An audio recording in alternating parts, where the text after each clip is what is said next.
La société Granulat Pigné Streffe, c'est l'association de deux familles qui partagent les mêmes valeurs. La famille Streffe exploite les roches-meubles dans la partie orientale de la Normandie depuis plus de 80 ans. Et la famille Pigné, qui est dans les roches massives dans la partie occidentale de la Normandie, exploite notamment la carrière de Vaubadon depuis 65 ans.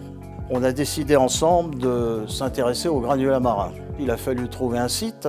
Le choix s'est porté sur Saint-Jean-de-Folleville. Nous nous sommes donc installés sur 6 hectares et avons décidé de monter une installation de 300 tonneurs. C'est déchargé au quai de déchargement. Il y a un pré-stock important de plusieurs dizaines de milliers de tonnes.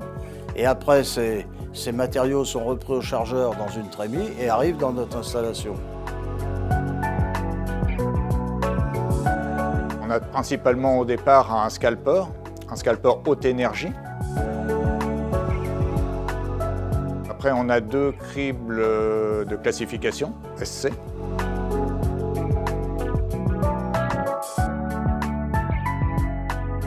Et après, on a 2 concasseurs CH430. Les 2 concasseurs fonctionnent quand on fait uniquement du 412. Quand on fait du 420, on n'a qu'un concasseur qui fonctionne.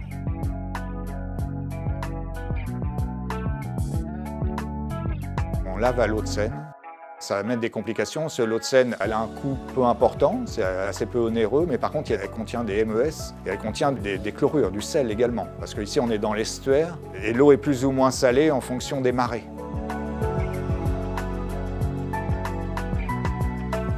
On pompe l'eau uniquement à marée descendante. On stocke l'eau pour pouvoir l'utiliser quand la marée est montante dans une cuve.